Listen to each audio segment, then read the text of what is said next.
Minasan, konbanwa, distinguida concurrencia, muy buenas noches. En nombre de la Asociación Peruano-Japonesa y la Embajada del Japón en el Perú, les agradecemos por acompañarnos hoy en la 48ª Semana Cultural del Japón. Hoy tenemos la conferencia Onna Geisha, las mujeres guerreras como heroínas, a cargo de la doctora Hiroko Izumi Shimono, quien tiene un doctorado en literatura japonesa. La doctora Shimono nos hablará sobre las Onna Geisha o mujeres guerreras, cuáles fueron sus motivaciones para la lucha en un Japón feudal y que a pesar de estar en un mundo masculino del guerrero, destacaron. Veremos el impacto de estas mujeres en la cultura y la sociedad, desde su tiempo hasta la posteridad. Esperamos que disfruten de esta actividad. Adelante, doctora Shimono.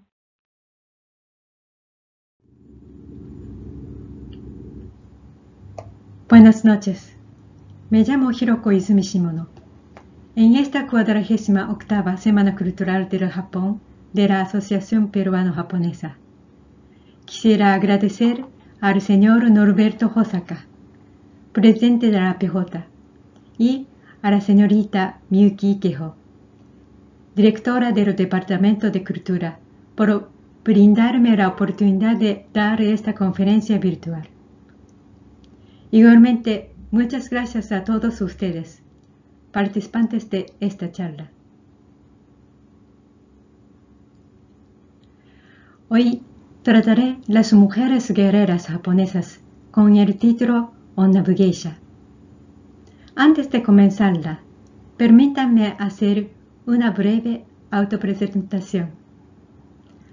Soy una investigadora de la literatura clásica japonesa y las artes escénicas tradicionales.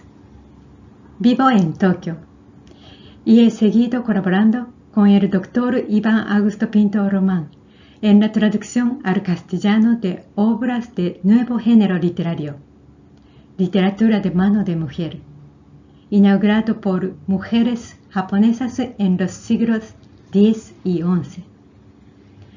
El doctor Pinto es un ex diplomático peruano y ejerció durante años el magisterio de literatura e historia del Japón en la Universidad Católica del Perú.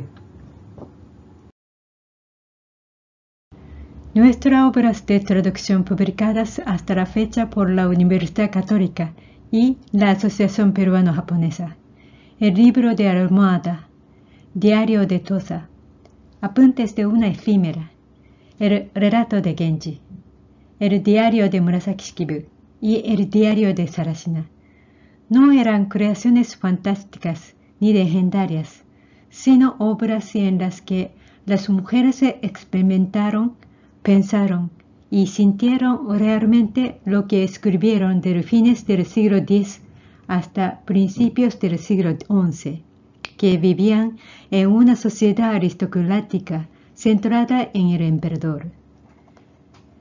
En el resto del mundo, obras literarias de autoría femenina comenzaron a escribirse después del siglo XVII. Solo en el Japón ocurrió con anterioridad. He considerado como principales condicionales la política, el entorno y la situación educativa de las mujeres de la Edad Antigua en la sociedad aristocrática. Esta noche, con un enfoque diferente al de las mujeres escritoras, trataré de las mujeres guerreras Onna Geisha. Antes de comenzar mi charla, desearía aclarar sobre los términos Onna Geisha Onna Musha. Para los extranjeros podrá ser más comprensible el término japonés Onna Geisha para referirse a la mujer guerrera, pero en el Japón el término Onna Musha es más común. El término Onna es mujer y el término Geisha consiste en Bugei, arte marcial, y Sha, exponente, por lo que podríamos decir que Onna Geisha alude a una persona experta en artes marciales. Mientras que el término Onna Musha Onna es mujer, y Mu, guerrera con gran valentía, y Sha, exponente. Aludiendo a la guerrera dedicada a su misión como bushi o samurái, aún con riesgo de perder su vida ejerciendo el arte marcial. Podría ser que con el transcurso del tiempo sea más común el término bugeisha en lugar de musha, pero permítanme presentarles hoy a las onna musha, mujeres guerreras que, con riesgo de perder su vida, ejercieran el arte marciales. Muchas gracias. Bien, la historia de la lucha interna en el Japón empezó aproximadamente el primer siglo antes de la era cristiana. Cuando apareció una onna musha o mujer guerrera como heroína en la historia, las heroínas onna musha aparecieron en las fases de grandes cambios en la historia nipona, con un distintivo significado desde el punto de vista del entorno social y de género. En esta presentación me enfocaré en las 4 onna musha transcendentes en, primero, la edad de los mitos, segundo, la edad antigua hasta el siglo XII, tercero, la edad media hasta el siglo XVI y cuarto, la edad moderna hasta el siglo XIX. Ahora, empecemos con la primera onna musha de la edad de los mitos. La imagen de este billete corresponde a la emperatriz Jingu. Cuando el Japón ingresó a la edad contemporánea, el gobierno Meiji emitió el primer billete con su efigie en 1881. Este billete fue como un símbolo de la gran aspiración que guardaba el nuevo gobierno constitucional Meiji. El gobierno procuró elevar el Japón a la condición de nación moderna que pudiera igualar a los países occidentales, apartándose del tiempo de los guerreros samurái y del estado de aislamiento nacional en que viviera el país. Antes de la Segunda Guerra Mundial, las imágenes de la emperatriz Jingu, 7 hombres de la historia nacional, fueron elegidas para ilustrar los billetes. Hasta fines del siglo XIX, habían reinado 122 emperadores, así como muchos shogunes que gobernaron el país, y numerosos sabios y literatos destacados habían obrado en él. Entonces, ¿por qué se eligió a la esposa de un soberano del siglo III o IV para la imagen del primer billete? Para responder a esta pregunta, existe una fase clave. Ella fue la madre formadora de la identidad nacional. Esta historia data del siglo III. En el Japón no existió escritura hasta el siglo III después de Cristo. Según el libro de la dinastía Han posterior, en el Japón, las luchas intensas continuaron por largos años. Ningún cabecilla masculino podía acabar con las discordias guerreras. Solo una mujer chamán llamada Himiko logró ponerles fin. En aquel momento, el Japón era una sociedad de diferenciada condición social, de exigentes tributos, forzada prestación de mano de obra e imposición de severos castigos. El gobierno prestaba valor singular al oráculo y el papel que cumplía el hermano o marido de la gobernante se reflejaba en la práctica como complementario. No existía el problema de género que luego plantearía el principio de que la mujer no se involucre en política. Más bien, el hombre era ayudado por la mujer por su poder innato. Hasta antes de la Segunda Guerra Mundial, se había creído que Himiko o su hija fue la emperatriz Jingu, quien actuó como la primera mujer guerrera Onnamusha. Según el libro del Reino de Wei de la China, Himiko envió una delegación para rendir tributo al rey Cao Rui del Reino de Wei, que gobernaba la cuenca del río Amarillo en el norte de la China, y luego obtuvo el título de reina del país de Hua, así como espejo de bronce como contraprestación. ¿Por qué Himiko tuvo que enviar su misión a aquel rey chino? Así se involucraba en la alarmante situación de la Asia Oriental de aquella época.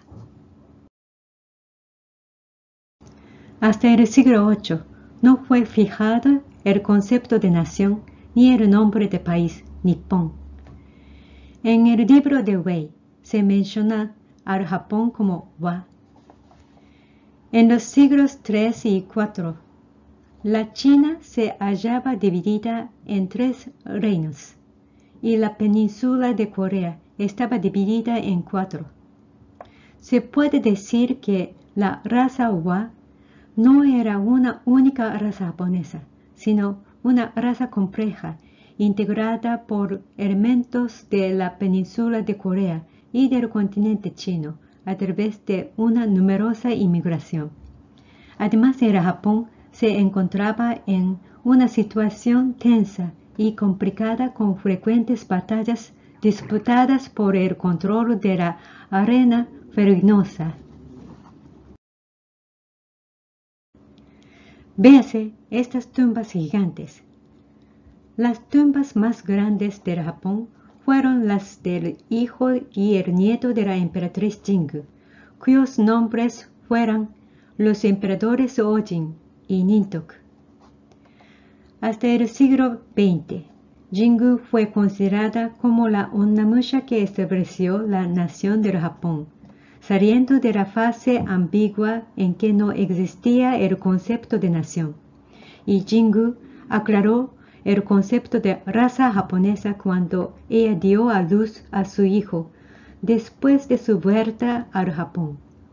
Finalmente, la época de los emperadores míticos llegaba a su término.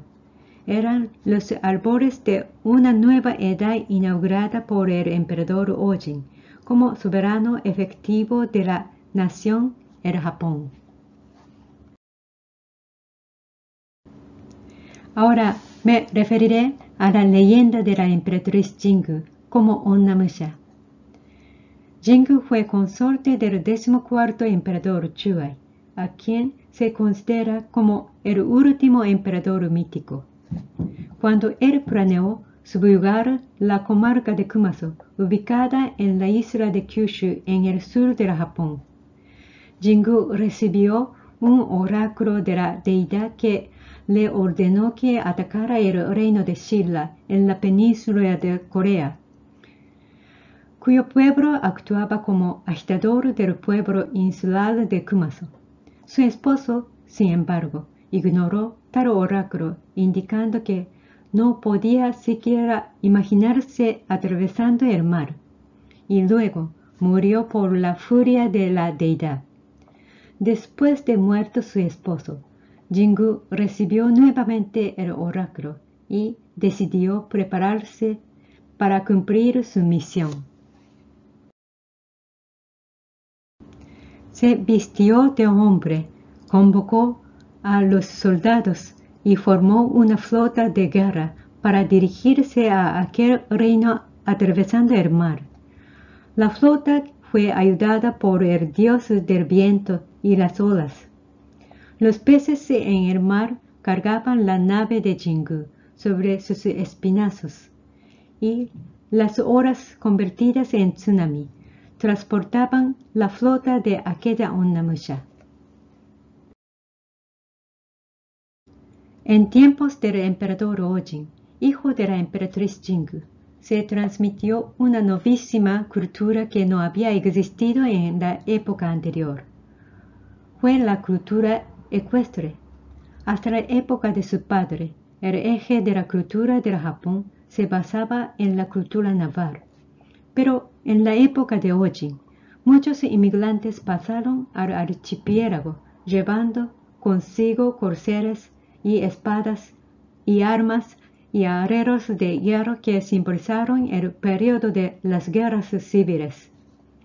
El gran valor del aporte de Jingu fue que ella apareció en una fase de grandes cambios en la historia nipona, dio término a la Edad Mítica y abrió una fase novedosa al encarnar a la primera Onimusha, así como al convertirse en la madre formadora de la identidad nacional.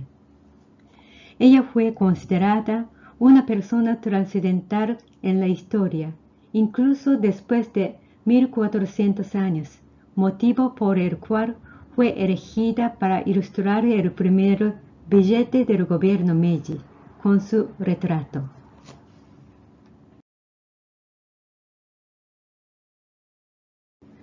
Ahora conozcamos la mitad del siglo XII, los últimos años de la época Heian. A partir de entonces aparece el samurái paulatinamente como nuevo protagonista en la historia. La época Heian se había extendido aproximadamente por 400 años desde 794. Aquel fue un tiempo en que floreciera la más espléndida cultura aristocrática de toda la historia del Japón. Durante aquella época fueron compuestas las dos mayores obras maestras, el relato de Genji de Murasaki Shikibu, así como el libro de la Armada de Seisho Nagon. Ellas describieron fielmente la realidad de la vida de la nobleza, pero hubo un hecho acerca del cual ellas intencionalmente no escribieron: la violencia, que se generalizaba en la sociedad aristocrática en declive. Después de la segunda mitad del siglo X, los aristócratas, una vez alcanzados los rangos más altos sin ninguna dificultad ni mayor esfuerzo merece a sus predecesores, ocasionaron violencia con frecuencia.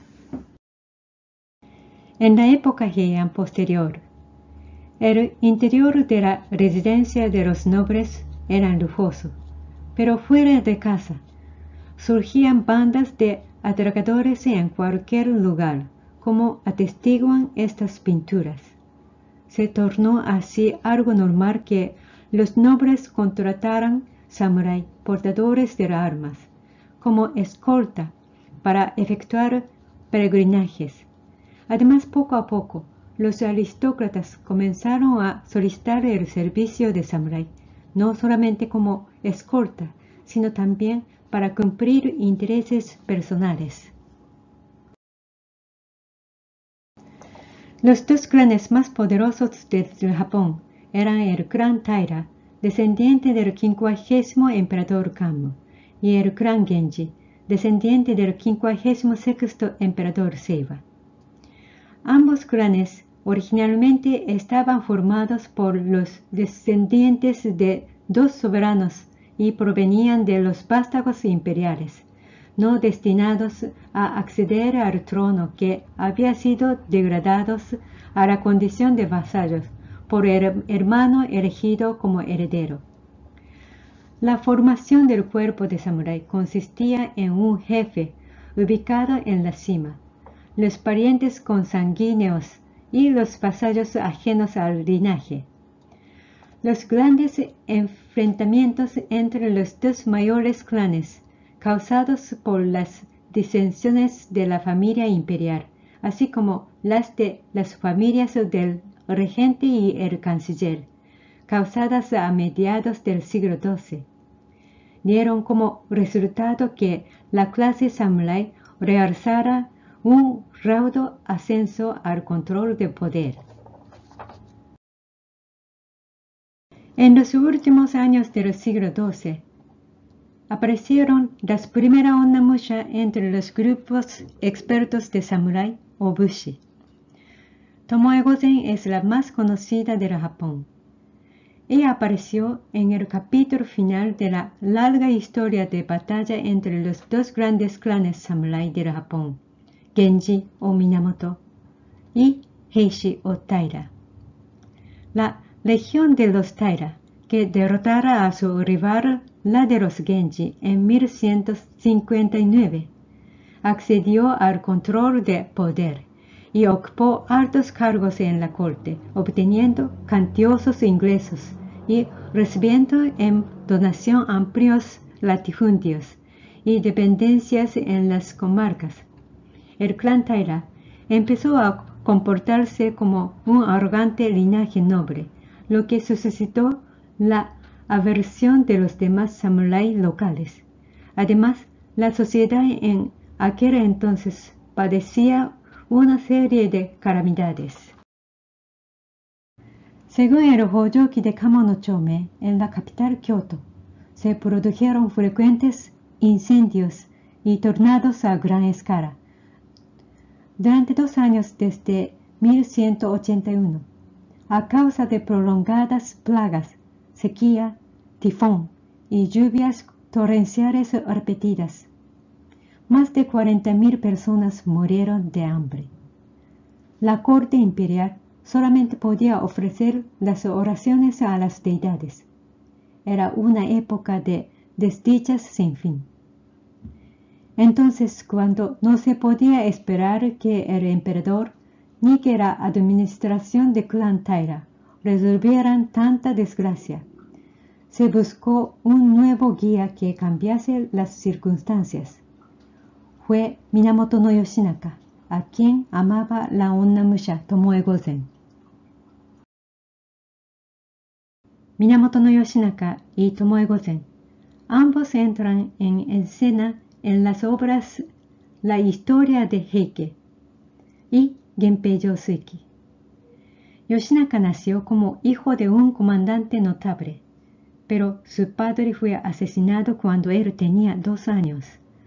Su madre huyó con él de la persecución del enemigo hasta Kiso en la actual prefectura Nagano, ubicada en el centro de la geografía del Japón.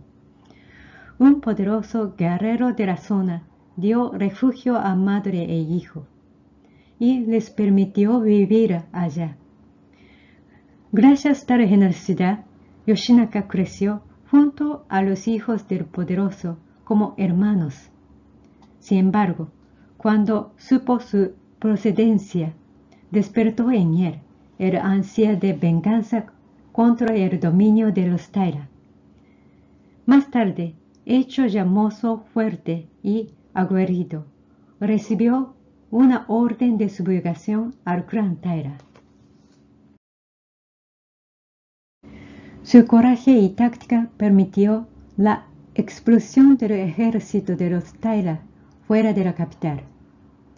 El emperador le otorgó un cargo oficial y la gente lo llamó Shogun de Sol Naciente por su fuerza irresistible.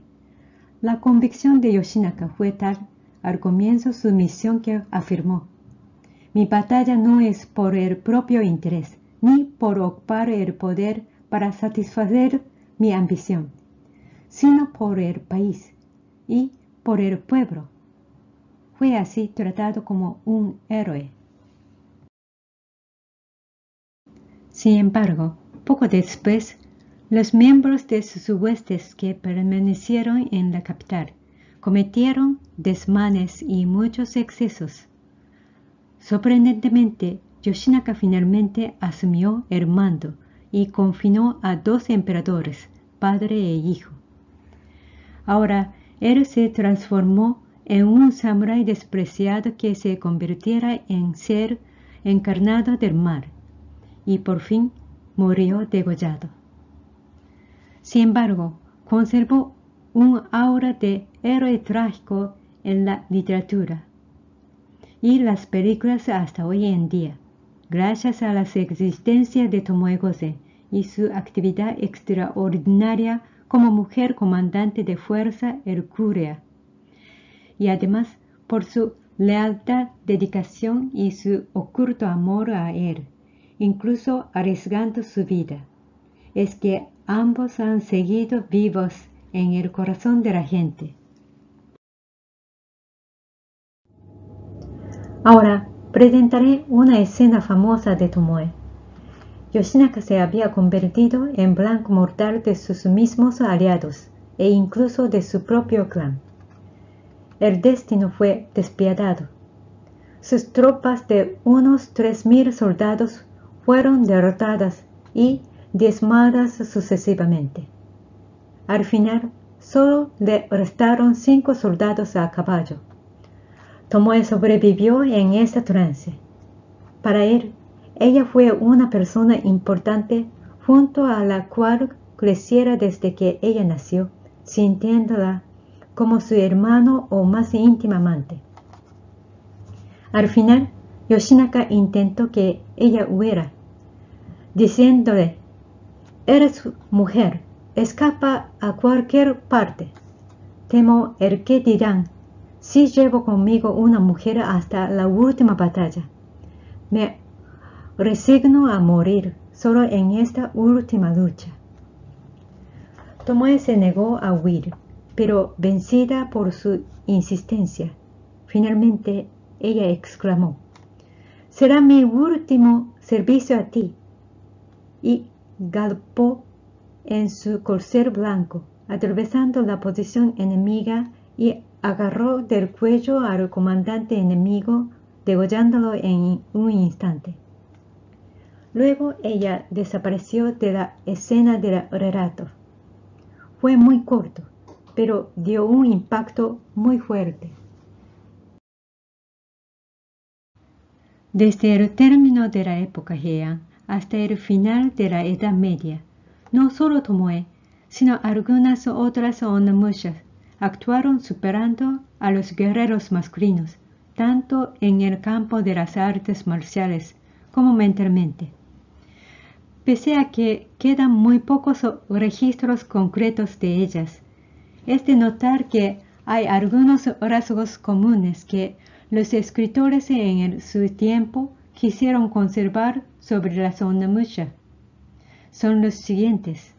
Primero, la belleza de las guerreras, de piel clara y pelo largo, negro y lustroso. Segundo, superaron a los varones en artes marciales y fuerza hercúlea. Tercero, se condujeron con intrepidez y dignidad. Aclaran los narradores de la época Heian que destacaron la brecha entre la apariencia y lo interior de las mujeres guerreras. En otras palabras, su suave y atractivo aspecto en contraste con su espíritu audaz y enérgico, algo privativo de la Onimusha, que provocaran las lágrimas de los oyentes. Entonces, las Onimusha de la Edad Antigua fueron mujeres pobres involucradas en solo tiempos de guerras. Personalmente no lo creo. Tomoe dice: «En mi corazón, ocultando los viejos recuerdos que compartiera contigo desde mi niñez, he llegado a hacerme comandante y subir hasta la capital siguiéndote, a pesar de que no soy sino una mujer, indigna de ser guerrero. Una débil mujer sin respaldo masculino. Tuvo la pujanza suficiente como para ascender hasta el grado de comandante, sin depender de la potestad de nadie. Pero en el fondo de su corazón mantenía un sentimiento puro de amor por el hombre que amaba, con la energía necesaria para mantener su firme disposición de combatir, arriesgando su vida en espantosas batallas. Pues hasta hoy en día, Tomoe suscita ambos sentimientos, de tristeza y a la vez de admiración de la gente. Opino que las Onimusha de la Edad Antigua no fueron mujeres pobres ni lastimeras involucradas en tiempos de guerra por causa del sexo masculino, sino que su fortaleza espiritual y su manera de vivir con decisión firme y arrojo nos animan y enseñan mucho, dejando una indeleble impronta hasta el presente.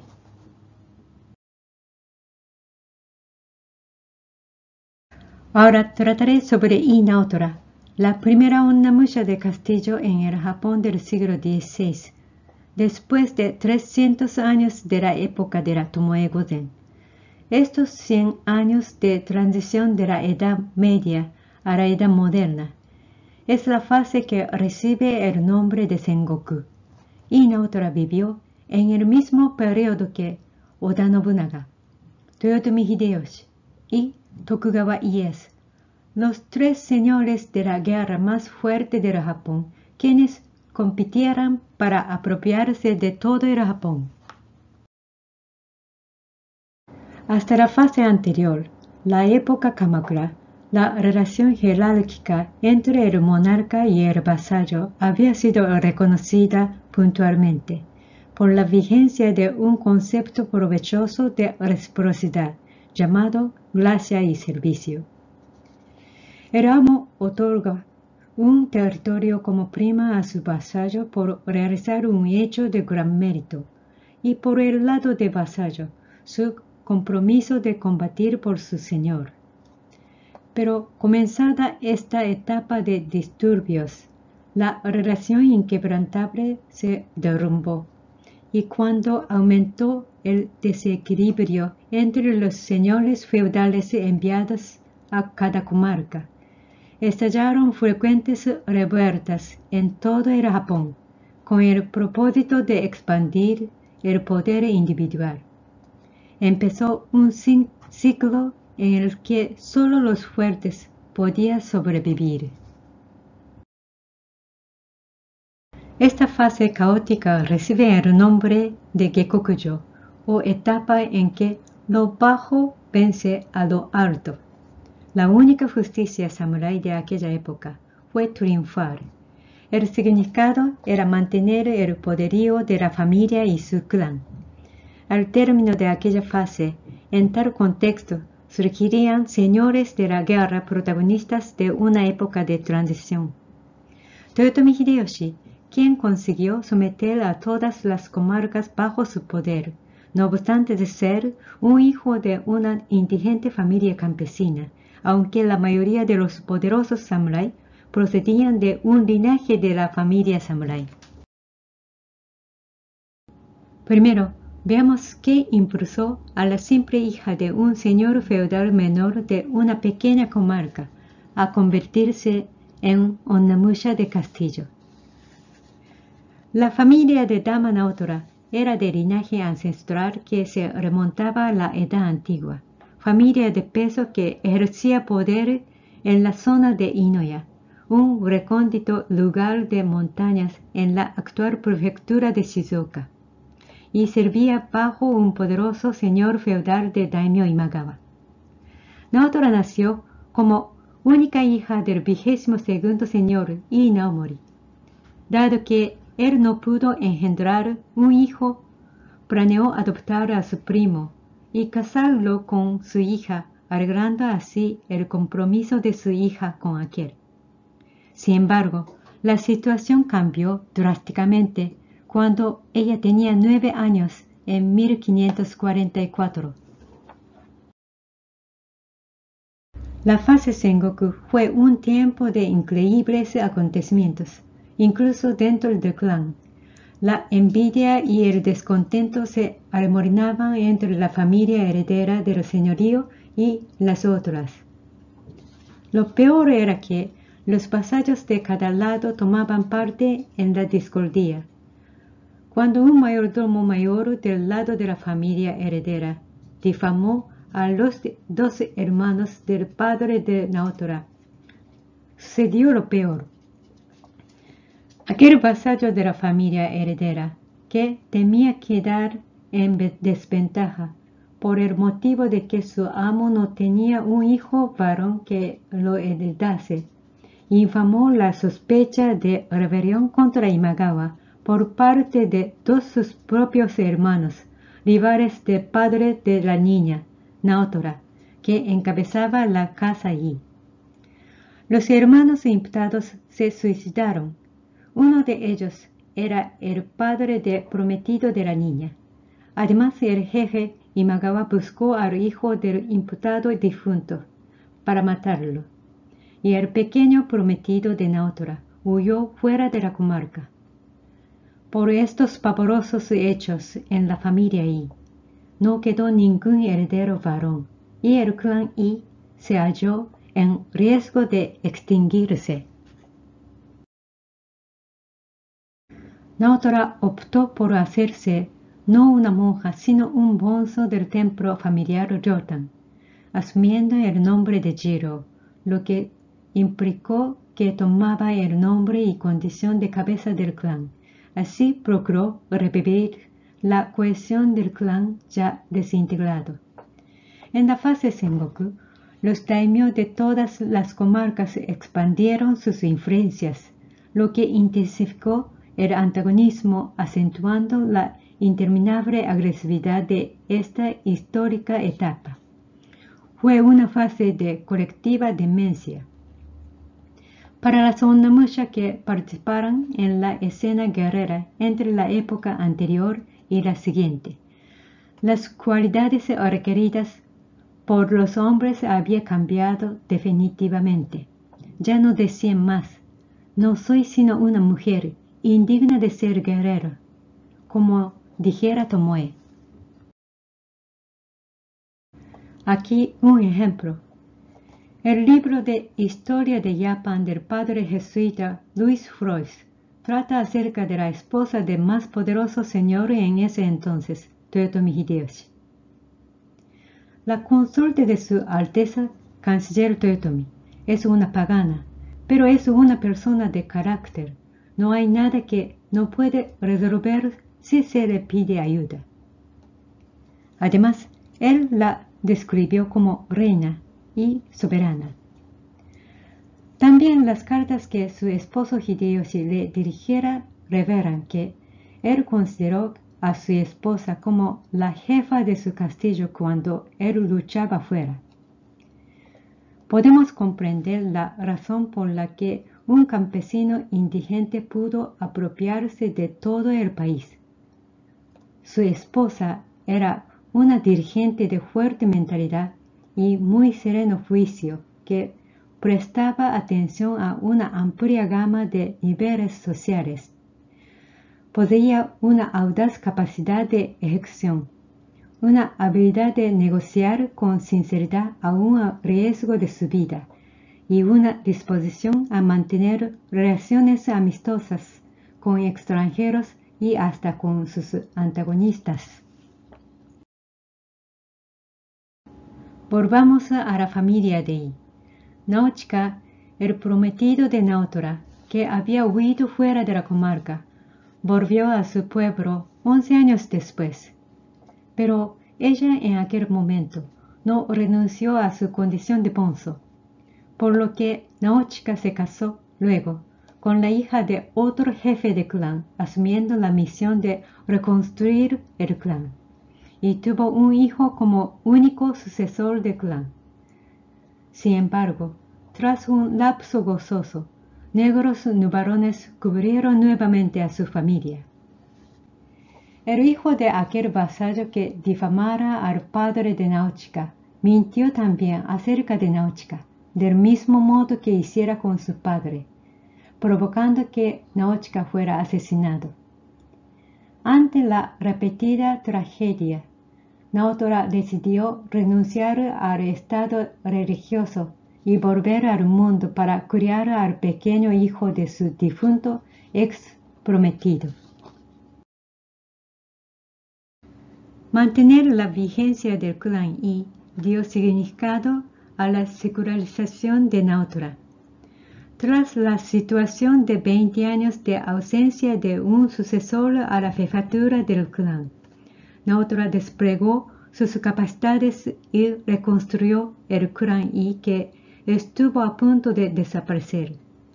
Como fruto de sus esfuerzos, Naomasa, hijo de su difunto ex prometido, cumpliría un papel significativo en la transición de la Edad Media a la Edad Moderna, al tornarse en uno de los 4 vasallos celestiales de Tokugawa Ieyasu, que se convirtiera en el primer gran shogun al inaugurar la época Edo a comienzos del siglo XVII.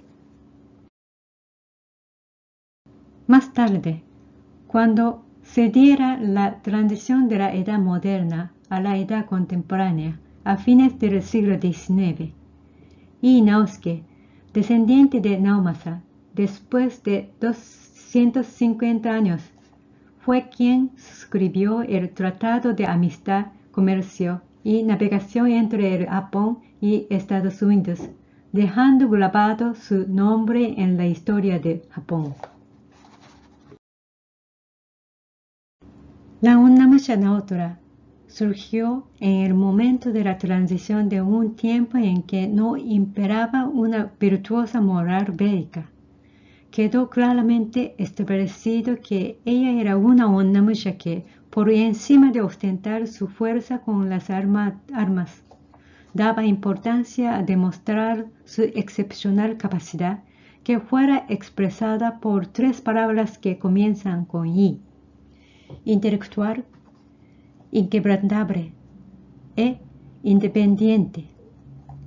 Toyotomi Hideyoshi había legado una célebre frase: la mejor batalla es vencer sin luchar. Naotora fue una óptima Onnamusha que sobrevivió y revivió el prestigioso clan Yi, con su misión en la severa etapa medieval final, la fase Sengoku.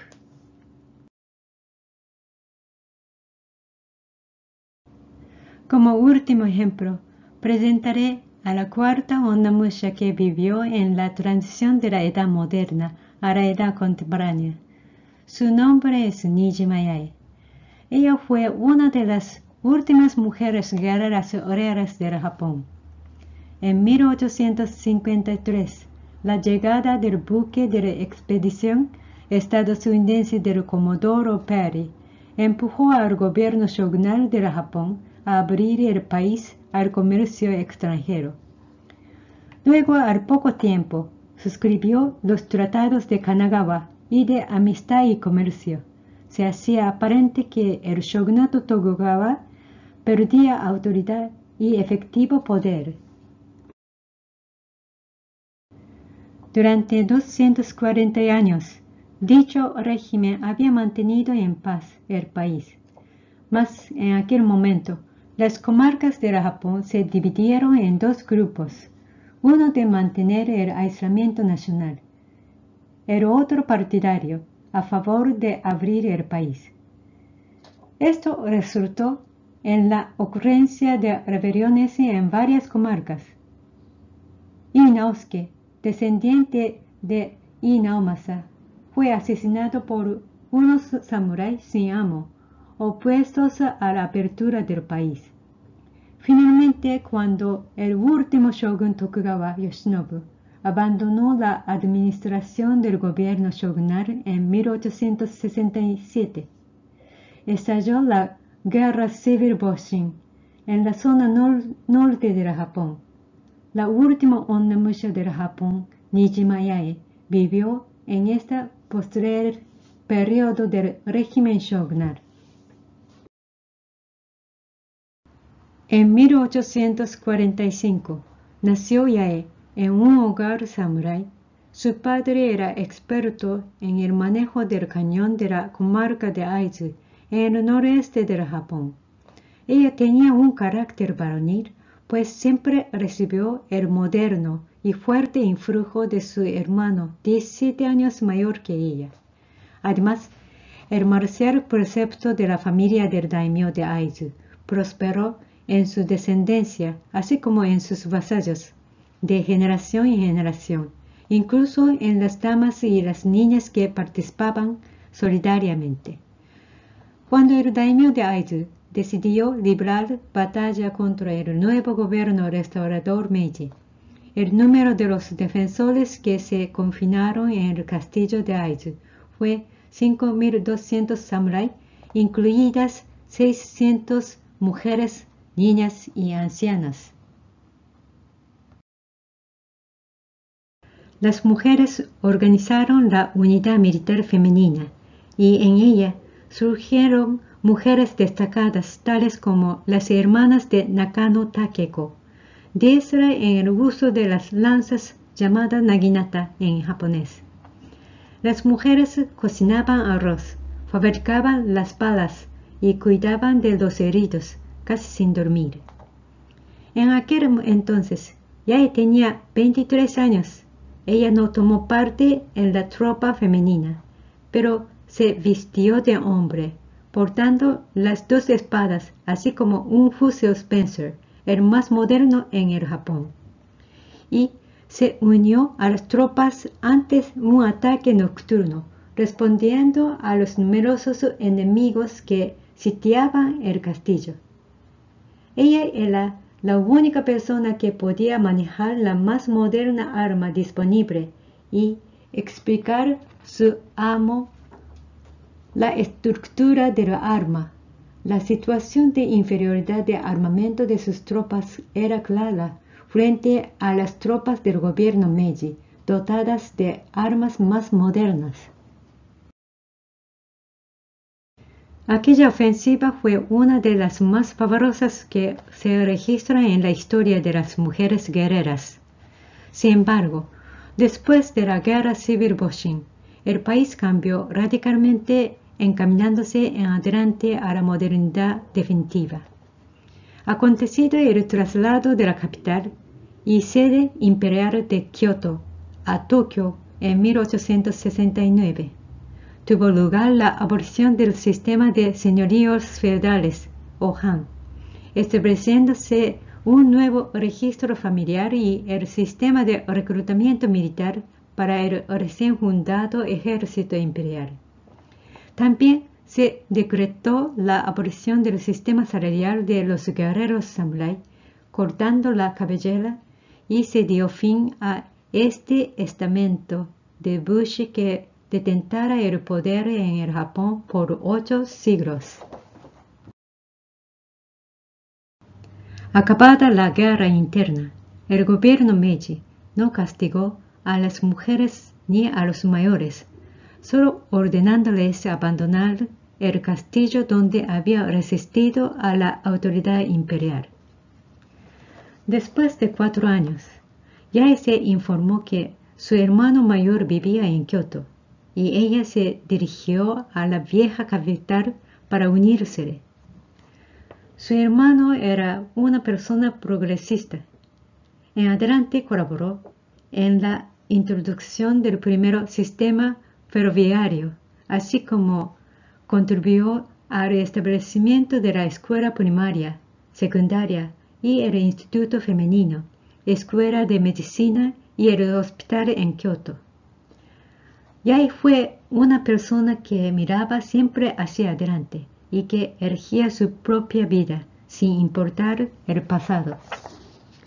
Ella cambió su estilo de indumentaria de la ropa típica japonesa a la occidental, aprendió inglés y participó en la enseñanza femenina para las jóvenes de casas nobles como su primer paso en Kioto.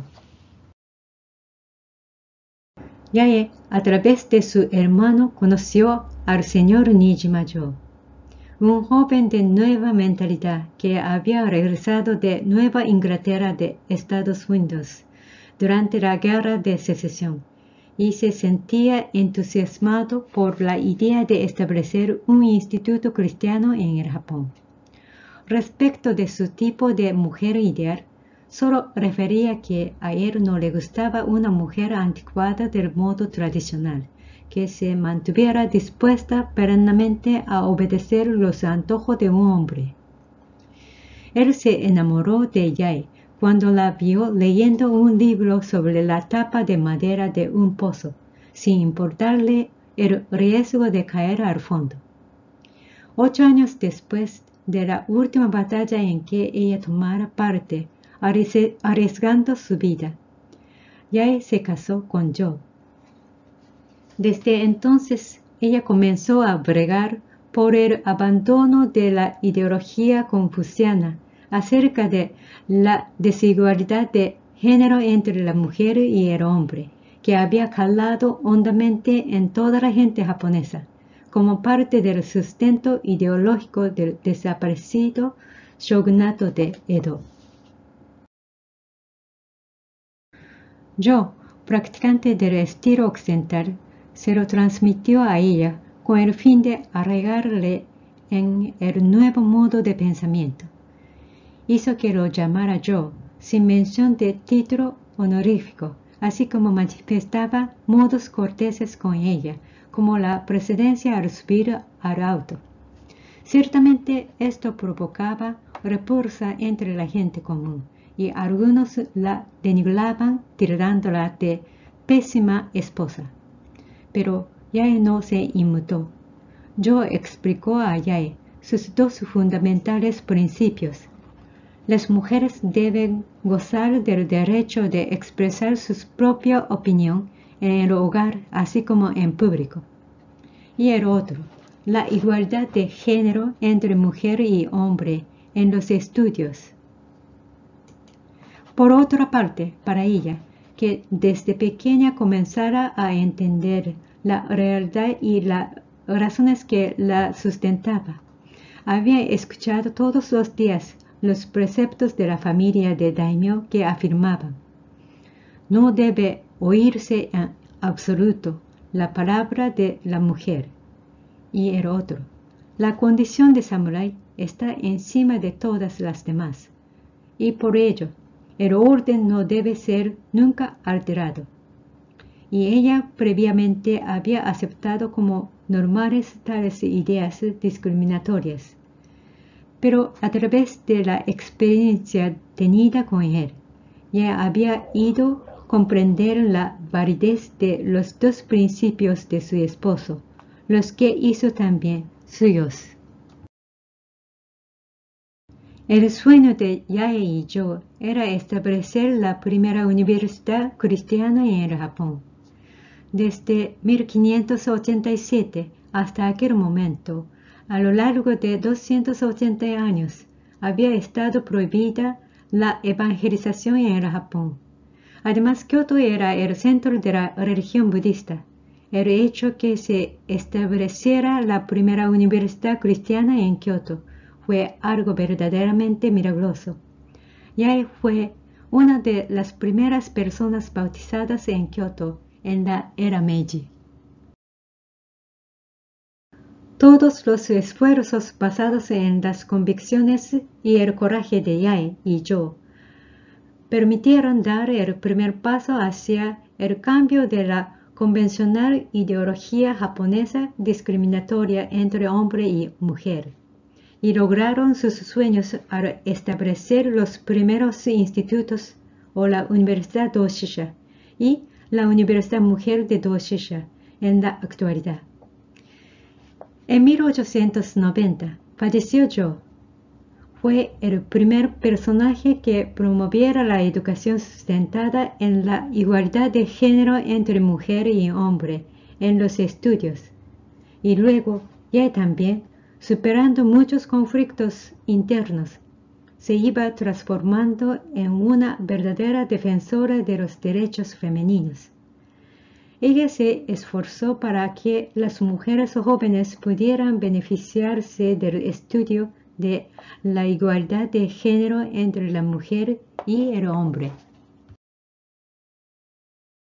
Inspirada por los pensamientos de Jo, Yae trabajó el resto de su vida para mejorar la condición de la mujer.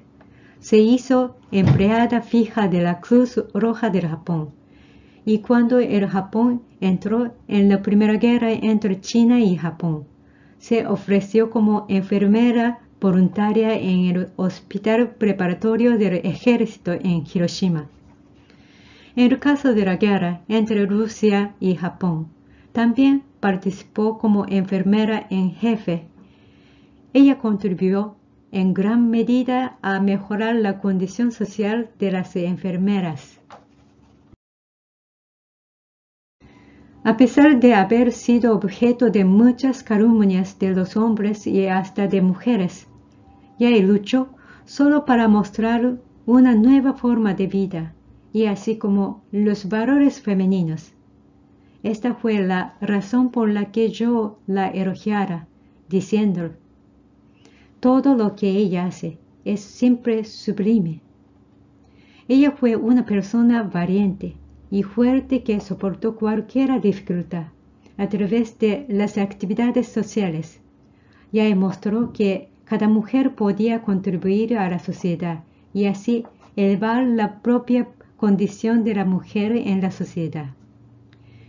Ella vivió en cada fase de su vida con un espíritu de Ichigo Ichie en japonés, o sea, una vida, un encuentro. El significado es que uno debe enfrentar sinceramente todo momento como si fuera el único y la último de la existencia, surgido en la etapa Sengoku, pues ella fue la última y auténtica Onnamusha.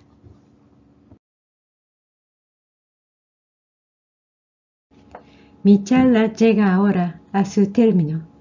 Hoy he tratado acerca de 4 Onnamusha desde la edad de los mitos hasta la contemporánea. Me pregunto qué tipo de impresión les han dejado las Onnamusha. En cada época hay diferencias de principios morales e ideologías, por lo que no es posible resumir en pocas palabras la noción de Onnamusha.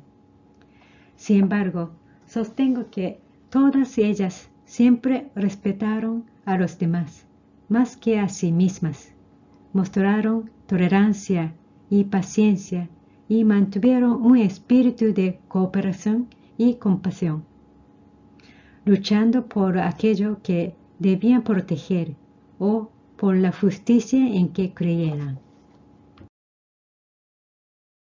Hoy en día, la técnica de la era samurái se incorpora a las artes marciales modernas como deporte. En Budo o el camino de las artes marciales se puede elevar la personalidad a través del entrenamiento físico, mental y espiritual. Por otro lado, el concepto de las Onnamusha también sigue vivo hasta hoy a través de las que practican el Budo ciertamente, así como por medios tales como el manga, el anime y el cine.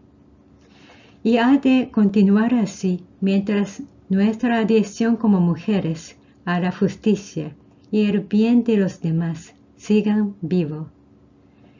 En nuestra época, la justicia y la misión individual variarán según cada persona, país y el tiempo, por lo que cada uno de nosotros puede ser una Onnamusha o un musha masculino, según su propio principio y misión. Muchas gracias por su atención.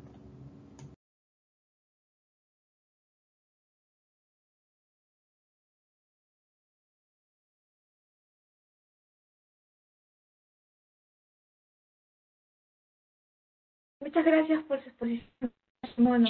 Ha sido muy y muy enriquecedor todo lo que ha compartido con nosotros sobre las Onnamusha en la historia japonesa. A continuación, tenemos algunas preguntas que han realizado y lo leeré una por una para que las pueda responder. La primera pregunta dice: ¿las Onnamugeisha o Onnamusha, cómo era seleccionada? ¿Eran reclutadas o, si cabe, era voluntaria? Muchas gracias. Es una buena pregunta. En la historia del Japón, no existió el sistema de reclutamiento de mujeres guerreras desde la edad antigua hasta la moderna. La familia de bushi o samurái expertos fue establecida a partir de la segunda mitad del siglo X, cuando cobrara fuerza la clase de los guerreros versados en artes marciales. Al parecer, una mujer nacida en una familia de samurái podía convertirse en una mujer guerrera, experta, una musha, consecuentemente. Tal vez una fuerza física extraordinaria, así como una gran destreza en las artes marciales, fuera innata en ella, como tanto como Ego-Zen y las otras que he mencionado lo demuestran. En el Japón contemporáneo hay mujeres oficiales de la Fuerza Militar, Naval y Aérea de Autodefensa, pero en este caso entran a servir como soldados voluntarios. Gracias, doctora Shimono. Tenemos una segunda pregunta. Se habla de que las mujeres guerreras eran de familias nobles, generalmente de familias samurái. ¿Se podría decir que había un grupo de mujeres samurái en cada familia o ellas también se casaban con los hombres? Muchas gracias. Es una buena pregunta. El primero registro acerca de la tropa de mujer ocurre en el primer libro de la historia de Japón, Nihon Shoki. Aquellas tropas femeninas aparecen en el mundo de los muertos en la edad mítica, al término de la cual, durante el tiempo del primer emperador, la tropa femenina aparece luchando junto a la tropa masculina. Pero no fueran las mujeres guerreras de familias, sino las de las deidades. Pero no podemos saber cómo se organizaban ni cómo efectuaban las guerreras su adiestramiento en artes marciales en dicha edad mítica, porque no hay ningún registro con respecto a esto. Iniciada la época samurái desde el siglo X, por ejemplo, según el papel cumplido por Tomoe Gozen, se refiere que ella creció juntamente con Yoshinaka desde la infancia. Lógicamente, ella aprendió y se adiestró junto a los hombres, pues había nacido como miembro de una casa de guerreros expertos. En cuanto al tipo de adiestramiento de la Onimusha, una pista es ofrecida por el libreto de una obra de teatro no, género creado en la Edad Media.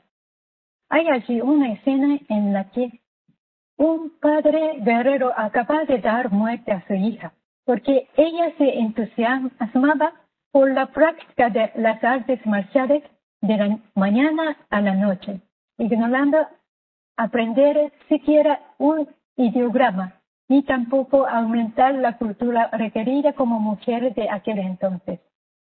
Su padre se avergonzaba de presentarla en público como mujer alcanzada la edad casadera.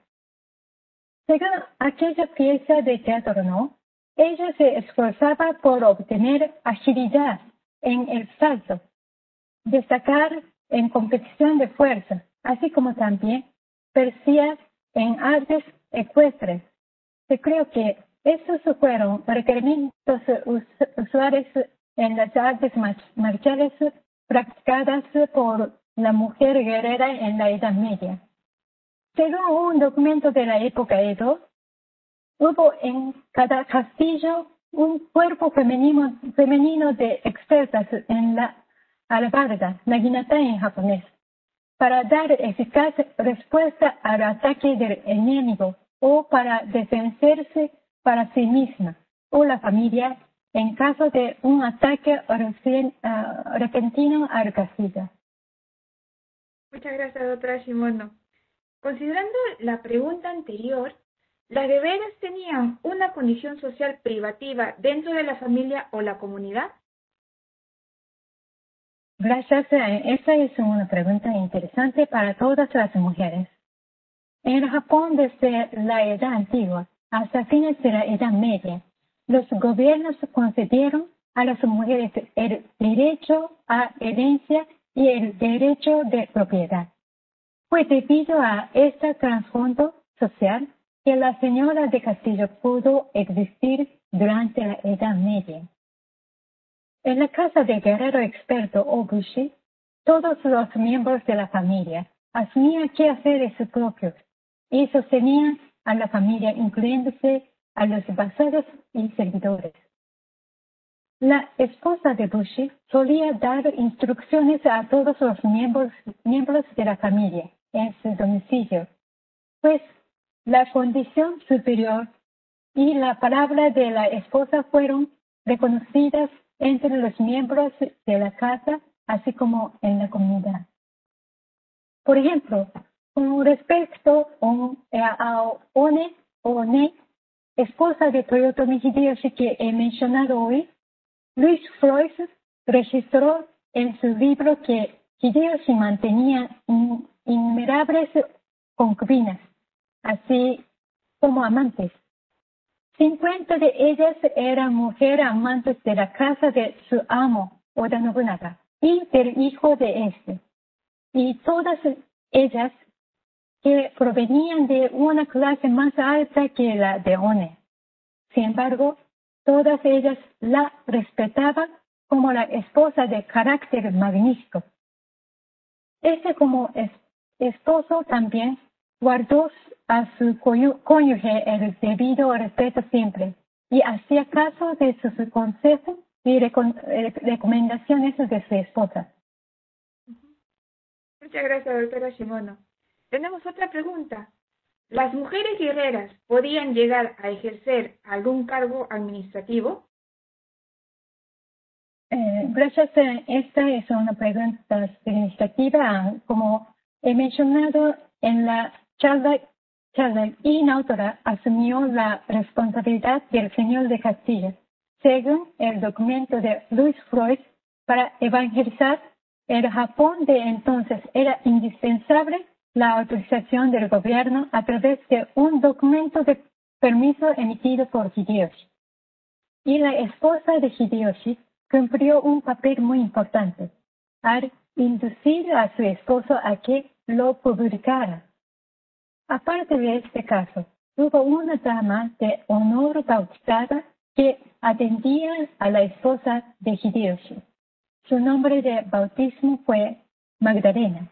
Hideyoshi y su esposa le otorgaron la administración de los tesoros de su castillo, debido a la gran confianza en que ella había depositado.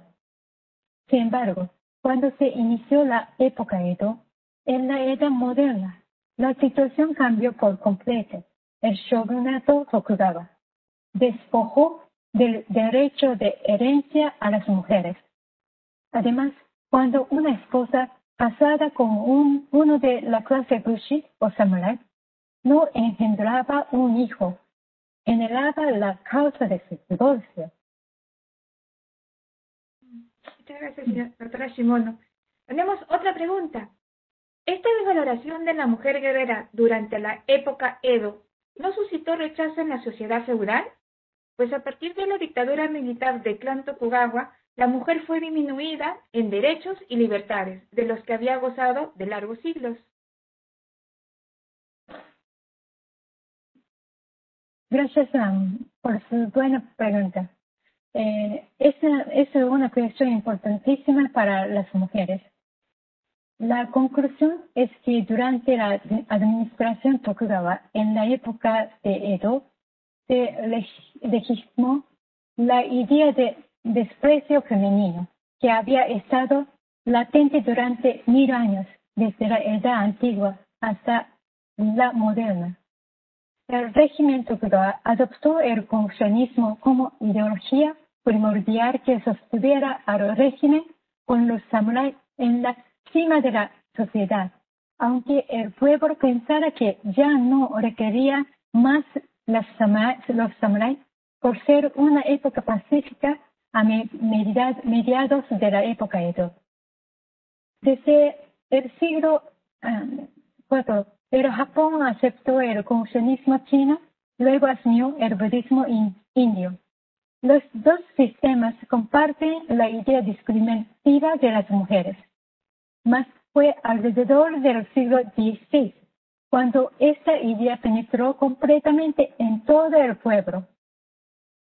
Paulatinamente, la mujer fue perdiendo su derecho de propiedad bajo de las circunstancias en que se intensificaba la idea feudalismo, dando la importancia al derecho del hijo primogénito. Dado que tal idea discriminativa de la mujer se difundió a lo largo de 10 siglos, no hubiera ningún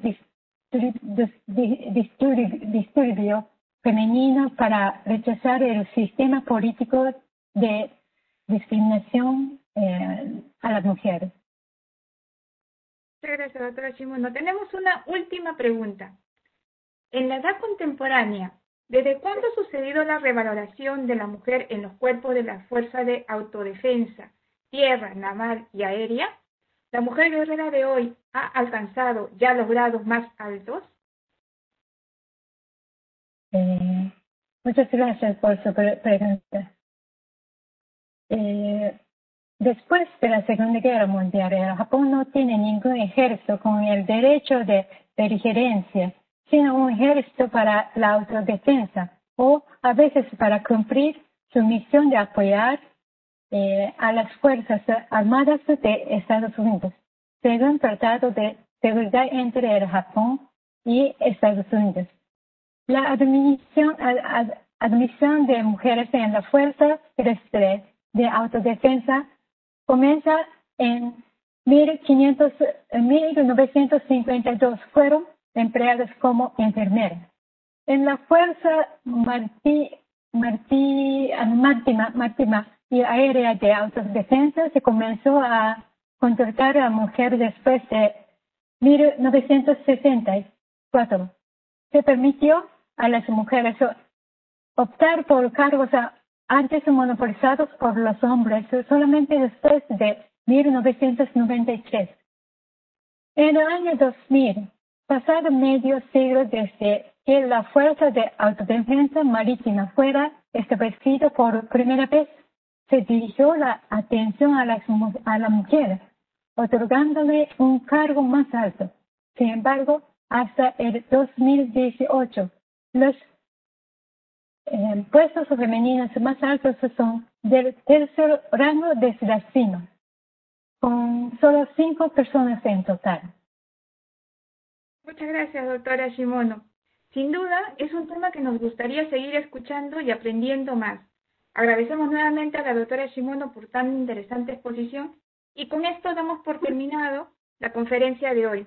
Sin antes, los invitamos el día de mañana, jueves 12, a ver la proyección de la película Rashomon, de Akira Kurosawa, una obra maestra de la cinematografía japonesa. La transmisión será vía Facebook del Cultural Peruano Japonés a las 7 de la noche. Domo arigatou gozaimasu. Muchas gracias. Buenas noches con todos.